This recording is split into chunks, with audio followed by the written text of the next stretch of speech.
Saviez-vous que les chasseurs inuits affrontent des bêtes de 1800 kg avec seulement un harpon et des nerfs d'acier, tandis que l'Arctique essaie de les tuer à chaque pas? Saviez-vous que les chasseurs inuits affrontent des bêtes de 1800 kg avec seulement un harpon et des nerfs d'acier, tandis que l'Arctique essaie de les tuer à chaque pas? Dans cette vidéo, nous vous emmènerons au cœur gelé du Nord, où les Inuits ne se contentent pas de survivre, mais dominent l'un des environnements les plus brutaux de la planète en chassant des morses géants. Vous verrez comment ils utilisent des outils millénaires, comme des harpons à tête pivotante et des cordes en peau de phoque, combinés à une ruse qui ridiculise n'importe quelle technologie moderne. Du pistage de ces créatures dans un désert de glace jusqu'au moment critique du coup, nous vous révélerons chaque détail d'une tradition qui est pur courage et sagesse. Mais attention, ce n'est pas un simple documentaire. C'est une histoire de vie, de mort et de résistance qui vous fera remettre en question ce que vous pensez possible. Et maintenant, dites-moi, de quel coin du monde regardez-vous ceci? Laissez-le dans les commentaires et dites-moi, qu'est-ce qui vous semble le plus fou dans cette chasse inuite? Restez jusqu'à la fin, car ce qui vient est une bataille épique contre la glace, le vent et un monstre marin qui ne se rend pas facilement. Bon, maintenant, commençons. Ces énormes mammifères marins que vous voyez à l'écran pèsent jusqu'à 1800 kg et représentent une forme unique de richesse arctique. Pourquoi? Eh bien, un seul morse peut fournir assez de viande pour nourrir toute une communauté pendant des semaines. Sa grosse couche de graisse, qui atteint souvent des profondeurs allant jusqu'à 15 cm, est transformée en huile qui éclaire les foyers et imperméabilise les équipements de chasse vitaux. Les iconiques défenses, qui peuvent atteindre presque 1 mètre, deviennent des outils et des matériaux artistiques précieux qui relient les communautés modernes aux traditions ancestrales. Autrement dit, ici, tout est utilisé. Cependant, récolter ces créatures de la taille d'une voiture compacte dans l'un des environnements les plus hostiles de la planète n'est pas précisément ce qu'on appellerait un après-midi détendu au parc. Pas du tout. Le savoir nécessaire pour une chasse aux morses réussie ne s'apprend pas sur YouTube. Il a été perfectionné pendant des milliers d'années par des générations de chasseurs qui pouvaient lire la glace avec la même facilité et beaucoup plus de précision que vous lisez les pancartes du supermarché. Pour les communautés de l'Arctique, partir chasser des morses ne consiste pas simplement à remplir le congélateur avec des snacks géants. C'est une question d'identité, de survie, et de suivre le courant d'une tradition qui, depuis des siècles, dit « si tu ne chasses pas bien, tu ne manges pas ». Parce que dans l'Arctique, la marge d'erreur n'est pas mince, elle est inexistante. Ici, il n'y a pas de seconde chance, ni de réessayer le niveau. L'Arctique peut ressembler au congélateur de la planète, oui, mais ne pensez pas que cela le rend aimable. Non, le climat, littéralement, peut détruire votre équipement plus vite que vous ne détruisez vos résolutions du Nouvel An. Et quand vous affrontez un animal de 1800 kg qui pourrait briser la glace avec le front, il vaut mieux que vos outils soient plus résistants que la lasagne congelée d'il y a 3 Noëls. Et croyez-moi, dans ce climat, cette lasagne a encore du tranchant. Un chasseur m'a même dit que le ragoût de caribou de sa grand-mère était encore assez dur pour jouer un 3e tiers de hockey. En fait, les outils utilisés pour chasser les morses n'ont rien à envier aux jouets haut de gamme du monde moderne. Au contraire, les outils traditionnels inuits sont conçus avec une précision qui ferait pleurer un ingénieur. Prenons le harpon traditionnel.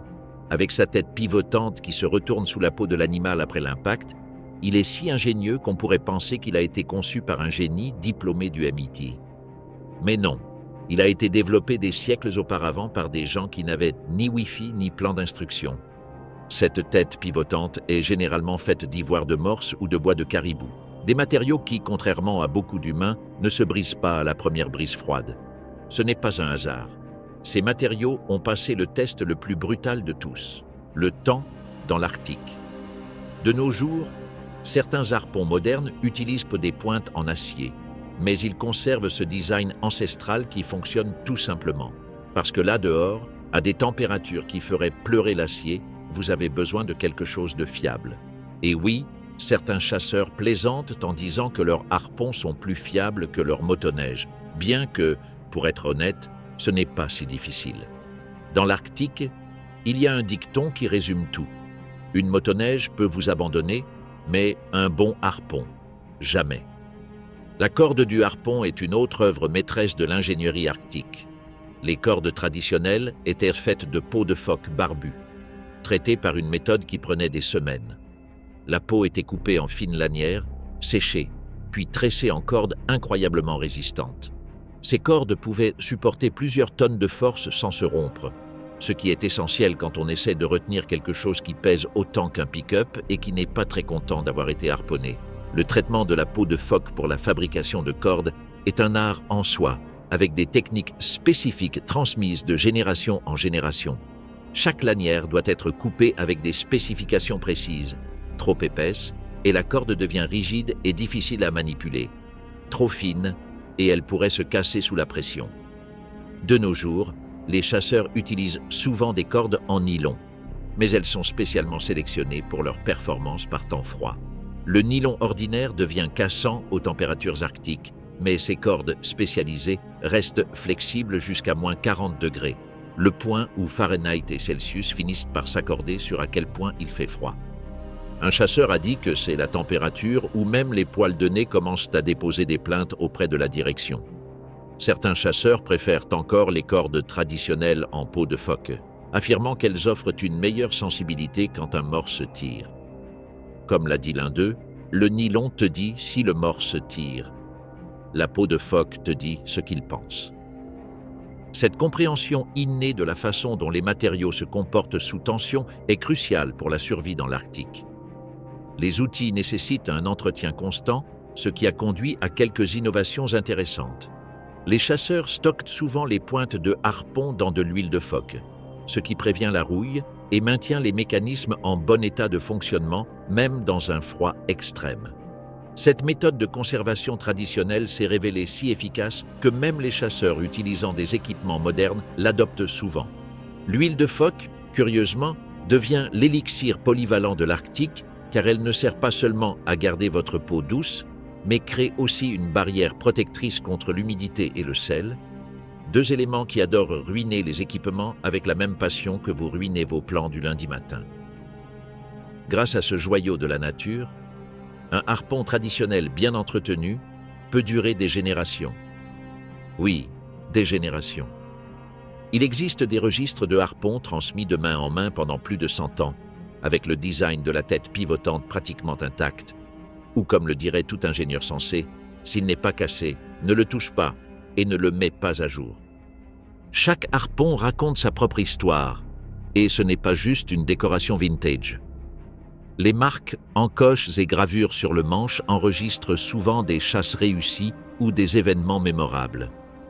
Certains ressemblent plus à des journaux de guerre qu'à des outils. Et pourtant, ils fonctionnent mieux que beaucoup de produits premium modernes. Et puis, il y a les sacs flottants. Rien ne dit invention brillante, comme gonfler une peau de phoque cousue à l'envers. Ces merveilles de l'ingénierie artisanale servaient, et servent encore, à marquer où le morse est tombé et, en passant, à le fatiguer en l'obligeant à traîner l'équivalent arctique d'une montgolfière dans l'eau. Aujourd'hui, certains chasseurs sont passés à des flotteurs orange fluorescents, soi-disant plus visibles, bien que cela ait donné naissance à une légende locale selon laquelle les morses pensent maintenant être poursuivis par des agrumes géants. Ce qui, honnêtement, ne semble pas si farfelu si vous fuyez sur la glace pendant des heures. Mais attention, tout n'est pas glamour et peau gonflée.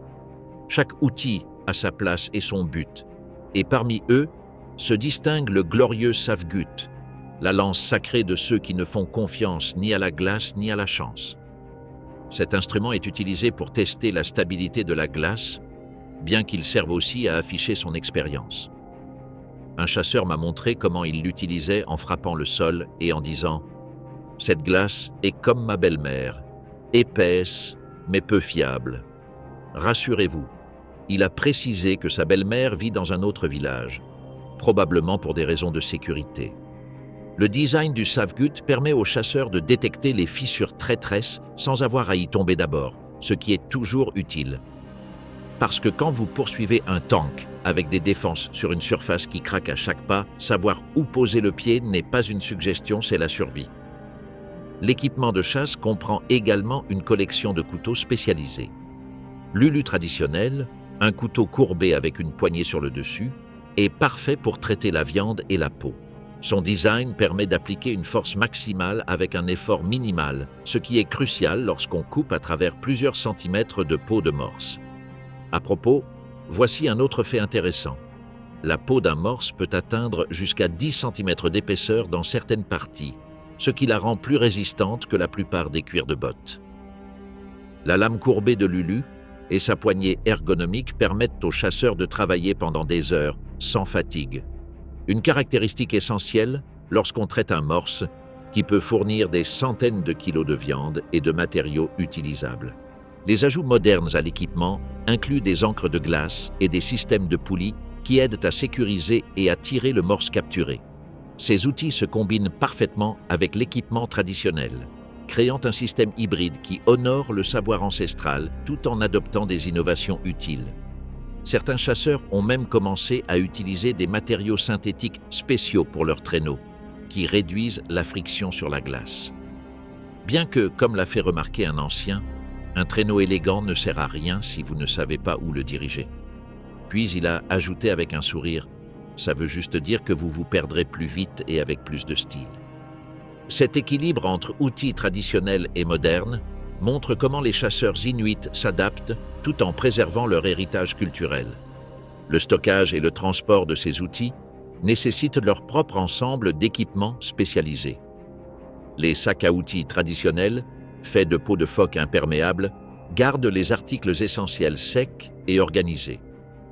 Ces sacs ont des poches et des compartiments spécifiques pour chaque outil, disposés de manière à ce que les chasseurs puissent trouver ce dont ils ont besoin uniquement au toucher, ce qui est crucial lorsqu'on porte des moufles épaisses dans l'obscurité. Un jeune chasseur l'a appris à ses dépens lorsqu'il a mis la main dans la mauvaise poche et a attrapé son déjeuner au lieu de son testeur de glace. Le design de ces sacs reflète des générations d'expérience, avec chaque poche placée pour une distribution optimale du poids et un accès rapide. Ce qui est le plus impressionnant avec ces outils, ce n'est pas seulement qu'ils fonctionnent, ce qui est déjà un miracle, étant donné qu'ils sont faits pour chasser des morses de 1800 kg dans le congélateur le plus extrême de la planète, mais qu'ils s'adaptent à tout. Et quand je dis tout, je parle de température allant de moins 40 degrés Celsius à quelques degrés au-dessus de zéro. Des conditions si agréables que même votre téléphone se suiciderait avant les 5 premières minutes. Pourtant, ces outils sont là, résistants à tout ce qu'un morse furieux peut leur lancer. Et bien sûr, cette capacité d'adaptation s'applique aussi aux chasseurs. Ils ne chassent pas seulement, ils mémorisent comment chaque outil se comporte selon le froid, le vent, la glace et probablement même l'humeur du jour. Il n'y a pas de place pour l'improvisation. Chaque nouvel artefact est soumis à des tests réels, du genre « si ça échoue, je pourrais mourir », ce qui est sans doute une méthode assez convaincante pour s'assurer que ça fonctionne. C'est pourquoi les chasseurs passent des heures à pratiquer, à se familiariser avec leurs outils, comme quelqu'un qui étudie pour un examen final où la pénalité pour une erreur n'est pas une mauvaise note, mais un bain dans une eau glacée avec un morse en colère. Et comme des mécaniciens de Formule 1, beaucoup de chasseurs ont des pièces de rechange prêtes, bien entretenues et stockées comme des reliques. Parce que dans l'Arctique, il n'y a ni Amazon Prime ni garantie prolongée. Si quelque chose tombe en panne, vous le remplacez vous-même. Point final. La relation entre un chasseur et ses outils est plus sérieuse que beaucoup de relations humaines. Chaque pièce porte des souvenirs, des leçons et des cicatrices d'autres chasses, marquées de symboles familiaux qui indiquent non seulement « c'est à moi », mais aussi « ça a survécu » à plus que beaucoup de touristes. Ces marques ne sont pas seulement utiles pour éviter les confusions. « Et ce harpon est à moi, le tien n'a pas l'entaille du morse enragé de 98 », mais elles sont aussi une façon de préserver des histoires et de maintenir vivante la connexion entre générations. Parce qu'ici, on n'hérite pas de montres ni de terres. On hérite d'outils de chasse qui ont vécu plus d'aventures que n'importe quel influenceur de voyage. Et quand la nuit tombe dans l'Arctique, et que chaque outil est nettoyé avec plus de soin qu'un verre en cristal lors d'un mariage coûteux, les chasseurs se préparent pour le lendemain. Parce qu'ils savent que le vrai luxe ici n'est pas un spa ni un chauffage central. C'est d'avoir les bons outils et de savoir les utiliser comme si votre vie en dépendait. Parce que, eh bien, elle en dépend littéralement. Maintenant, explorateur numérique de la glace, si vous êtes arrivé jusqu'ici, vous savez déjà que cette histoire va bien au-delà du froid, des défenses et de l'huile de phoque. C'est une leçon de survie, de tradition et d'entêtement admirable. Et maintenant, c'est à vous. De quel coin du monde lisez-vous cette odyssée arctique? Dites-le nous dans les commentaires. On adore voir jusqu'où va l'esprit de la glace. Et du Wi-Fi, bien sûr. Vous aimez le contenu? Je vous invite à mettre un pouce en l'air et à vous abonner à la chaîne pour être informé quand je publierai une autre vidéo instructive comme celle-ci. C'est fait? Parfait. Continuons. Maintenant, plongeons dans ce qui pourrait être la partie la plus difficile de la chasse aux morses, trouver ces énormes créatures dans l'immensité du désert arctique. Comme me l'a dit un jour mon vieil ami Aklak Digloulik, trouver un morse, c'est comme essayer de voir un point noir sur une feuille blanche de la taille d'un terrain de football. Sauf que le point bouge et que la feuille change de forme tous les jours. L'Arctique n'est pas seulement grand, il est absolument gigantesque. On parle de millions de kilomètres carrés de glace, d'eau et encore de glace. On pourrait penser que trouver un animal de 1800 kilos serait facile, non? Eh bien, voici la curiosité. Les morses sont des malins. En fait, ce sont les champions du cache-cache du Nord. Ils se camouflent étonnamment bien parmi les côtes rocheuses et les blocs de glace, malgré leur taille. Un chasseur m'a dit qu'une fois, il était passé juste à côté d'un groupe de morses, parce qu'il pensait que c'était simplement des roches de forme bizarre. Le vrai secret pour trouver des morses ne réside pas dans le meilleur équipement ni dans la prière à un dieu de la glace. Non. Il réside dans la compréhension de leur routine. Parce que oui, aussi incroyable que cela paraisse, les morses ont aussi leurs horaires. Ce sont des créatures d'habitude, tant que la saison ne décide pas de changer leur plan. Au printemps, par exemple, ils adorent grimper sur des blocs de glace flottants et faire la sieste près de leur restaurant préféré, des zones remplies de palourdes. Un seul morse peut engloutir jusqu'à 6000 palourdes par jour. En gros, c'est un buffet flottant avec des défenses. Même le meilleur restaurant de fruits de mer du port ne peut égaler ce chiffre. Et bien sûr, là où il y a de la nourriture, il y a de la chasse. Mais arriver à ces endroits n'est pas aussi simple que d'ouvrir Google Maps. La glace, pour ceux qui savent la lire, est un livre ouvert. Les chasseurs expérimentés peuvent détecter des signes de vie en regardant de simples motifs à la surface. Parce que lorsqu'un morse plonge pour chercher des palourdes, il doit revenir respirer toutes les 4 à 10 minutes. Et il le fait par des trous stratégiquement placés, pas par caprice. Ce sont comme les fenêtres d'un gratte-ciel sous-marin. Certains de ces trous peuvent mesurer 1 mètre de large et, grâce à une utilisation répétée, ont des bords si lisses qu'ils feraient pleurer d'envie un sculpteur de marbre. Et puis, il y a le vent, ce commère naturel qui raconte tout. S'il souffle dans la bonne direction, il transporte les grognements et rugissements des morses à plus d'1 kilomètre de distance. Le son? Imaginez un lion en colère mélangé à votre oncle qui ronfle après 3 assiettes et 2 verres de vin à Noël. Difficile à oublier, croyez-moi. Mais l'histoire ne s'arrête pas là. Les morses communiquent aussi sous l'eau. Ils sont comme les influenceurs de l'Arctique, tout le temps en train d'envoyer des messages. Un grognement pour « calme, tout va bien ». Un reniflement pour « attention, quelque chose arrive ». Et bien sûr, un sifflement pour « il y a des palourdes délicieuses ici ». Et les chasseurs ont une bonne oreille. Ils ont appris à interpréter ce langage sous-marin comme s'il faisait partie des actualités. Vous pensiez que seuls les satellites aidaient à pister les animaux? Eh bien non. Voici le GPS le plus ancien du monde, la mémoire familiale. Les schémas migratoires des morses ont été transmis de génération en génération comme des recettes secrètes. Et bien qu'aujourd'hui les chasseurs utilisent aussi la technologie pour marquer de bons sites de chasse, ils dépendent encore en grande partie de ce savoir qui vient directement du grand-père, du père et de l'oncle qui juraient avoir vu un morse de la taille d'une voiture. Parce que s'il y a une chose de claire, c'est que, malgré 1000 avancées, les morses retournent aux mêmes endroits. Ils sont fidèles à leurs habitudes. En d'autres termes, des créatures traditionnelles, avec beaucoup de défense, et encore plus d'appétit. Les terrains de chasse eux-mêmes varient énormément selon les saisons.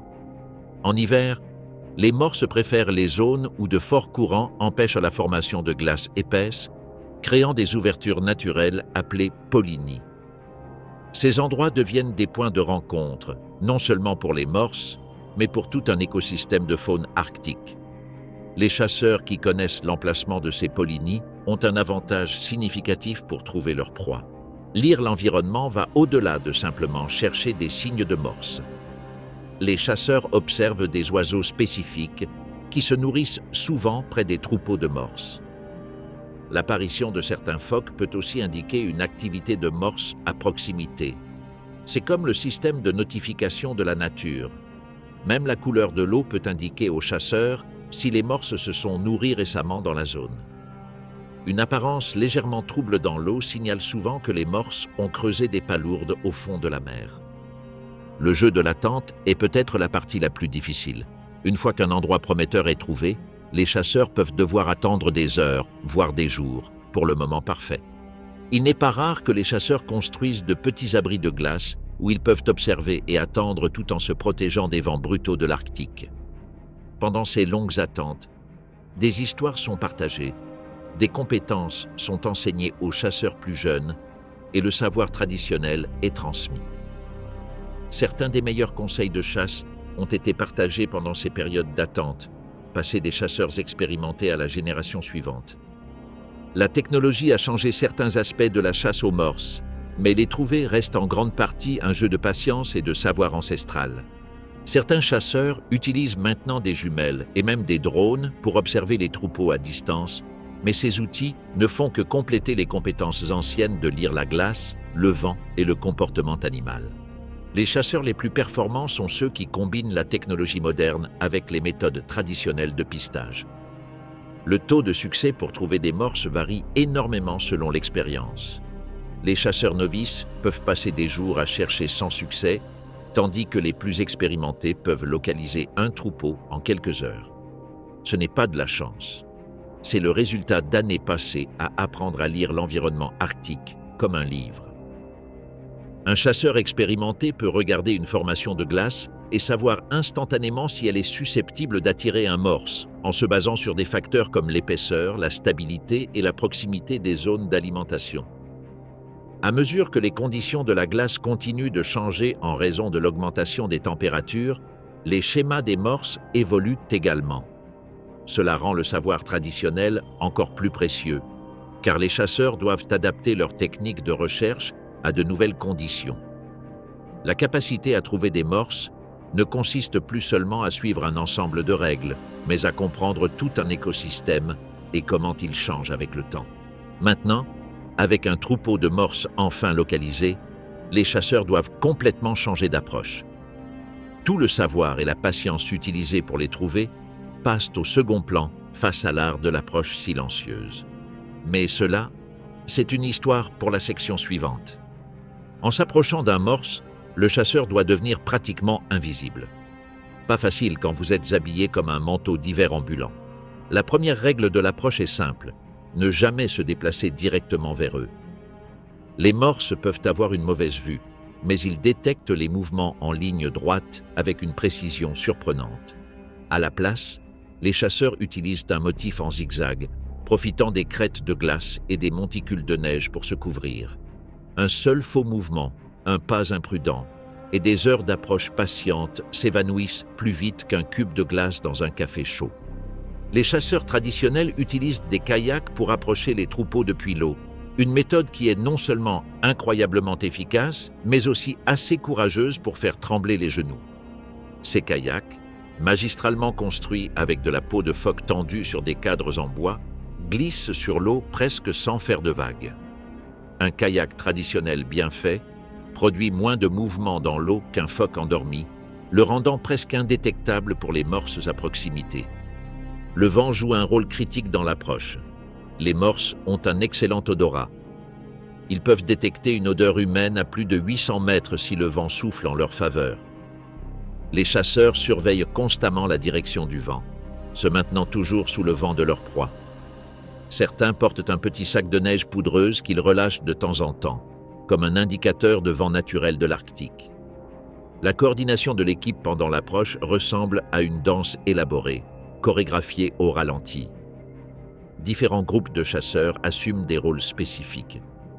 Certains agissent comme des leurres, se positionnant stratégiquement pour garder l'attention des morses dans une direction, tandis que d'autres se déplacent vers des positions d'attaque. Ces rôles tournent pendant la chasse, et les chasseurs communiquent par des signaux manuels qui n'ont pas changé depuis des générations. À certaines températures, la neige devient craquante sous les pieds, un son qui peut voyager étonnamment loin sur la glace. Les chasseurs expérimentés savent exactement comment répartir leur poids pour minimiser le bruit. La technique consiste à rouler chaque pied du talon à la pointe, en gardant le poids centré, un peu comme un chat qui rôde, sauf que le chat ne porte pas 3 couches de vêtements thermiques. Lire le comportement du morse devient crucial pendant l'approche. Ces animaux ont un système complexe de signaux sociaux que les chasseurs ont appris à interpréter. Une tête levée peut indiquer de la curiosité plutôt que de l'alarme. Un léger changement de position pourrait signaler un intérêt léger ou une fuite imminente. Un chasseur l'a décrit comme « lire un livre écrit en langue morse », où chaque mouvement a une signification. La distance entre les membres de l'équipe de chasse suit une formule précise basée sur les conditions de la glace et la taille du troupeau. Sur une glace solide, les chasseurs peuvent s'éparpiller davantage. Sur une glace fine, ils restent plus proches pour des raisons de sécurité. Un fait peu connu, l'espace optimal entre les chasseurs correspond généralement à la longueur moyenne de 2 morses adultes, environ 7 mètres. Cette séparation permet un soutien mutuel rapide et réduit les chances d'être détectés. Les techniques de furtivité varient selon la saison. Pendant les mois les plus sombres, les chasseurs peuvent se déplacer plus librement, mais doivent être beaucoup plus prudents avec le bruit. Dans des conditions plus lumineuses, la gestion des ombres devient cruciale. Ils synchronisent souvent leurs mouvements avec les longues ombres de l'aube ou du crépuscule, lorsque leurs silhouettes se fondent plus naturellement dans le paysage gelé. Les équipes de chasse modernes peuvent utiliser des matériaux synthétiques qui aident à masquer l'odeur humaine, mais les méthodes traditionnelles restent étonnamment efficaces. Frotter de l'huile de phoque sur les vêtements aide à dissimuler l'odeur, bien que, comme plaisante un chasseur, après quelques jours avec ça, même les morses se sentent meilleurs que vous. La partie la plus difficile de l'approche est souvent de traverser des zones de glace brisée. Ces zones exigent de l'équilibre, du timing et des nerfs d'acier. Les chasseurs doivent répartir soigneusement leur poids, parfois en s'allongeant et en rampant sur des sections particulièrement instables. Cette technique a gagné le surnom de shuffle arctique, un mouvement que vous ne verrez dans aucune discothèque, mais qui peut vous sauver la vie sur la glace. Une approche réussie dépend aussi de la compréhension de la dynamique sociale des morses. Ils placent souvent des sentinelles, généralement des femelles plus âgées, avec une bonne vue, et des défenses encore plus acérées. Ces gardiennes se relaient pour surveiller pendant que le reste se repose. Au fil des générations, les chasseurs ont appris à identifier ces sentinelles morses et à planifier leurs mouvements en conséquence. Un ancien a remarqué avec un sourire « Les morses adolescents sont les pires gardiens. Ils sont trop occupés à exhiber leurs nouvelles défenses. » La patience définit chaque mouvement de la chasse. Une seule approche peut prendre des heures, avec les chasseurs ne se déplaçant que de quelques centimètres à la fois lorsqu'ils sont près du troupeau. Mais même l'approche la plus prudente ne garantit pas le succès. Le véritable test des nerfs vient après. Frapper un morse avec un harpon peut sembler simple. Il suffit de lancer et d'espérer le meilleur, n'est-ce pas? Eh bien, c'est aussi efficace que d'essayer de se garer en parallèle les yeux bandés. Le moment du coup exige plus de précision qu'un chirurgien et un meilleur timing qu'un comédien professionnel. Le point idéal pour un impact réussi se trouve juste derrière l'omoplate du morse. Si vous lancez trop en avant, la grosse graisse peut empêcher le harpon de pénétrer correctement. Si vous lancez trop en arrière, le coup ne sera pas assez efficace. La zone cible a à peu près la taille d'une assiette. Pas très généreux quand vous affrontez un animal de 1800 kg qui peut décider de plonger à tout moment. La peau d'un morse peut atteindre jusqu'à 10 cm d'épaisseur, avec une couche supplémentaire de graisse qui ajoute 15 cm d'amortissement. Cela fait 25 cm de tissu dense que le harpon doit traverser. Pour mettre cela en perspective, c'est comme essayer de planter une aiguille à travers une pile de vestes en cuir, portée par un client très peu coopératif. Le lancer exige une combinaison de force explosive et de précision millimétrique. Les chasseurs doivent générer assez de force pour traverser toutes ces couches, tout en maintenant un contrôle total de la direction. La technique implique un mouvement de lancer spécifique qui a été perfectionné pendant des siècles. Un ancien l'a décrit ainsi: lancer un harpon, c'est comme lancer un éclair, rapide, puissant et précis. Les muscles froids ne fonctionnent pas bien, c'est pourquoi les chasseurs font souvent de petits exercices pendant l'approche pour rester chauds. Ces mouvements doivent être assez subtils pour ne pas alerter les morses, mais suffisants pour maintenir la circulation. Comme l'a dit un chasseur, il faut être prêt à lancer le harpon même si vous ne sentez plus vos doigts, ce qui arrive la plupart du temps. Le moment critique avant le lancer implique de lire le rythme respiratoire du morse. Ces mammifères marins remontent généralement pour respirer toutes les 5 à 7 minutes et restent à la surface environ 2 minutes avant de replonger. C'est la fenêtre d'opportunité. Les chasseurs chronomètrent leur lancer pour coïncider avec le milieu de la période de respiration, lorsque le morse est le plus calme et stable.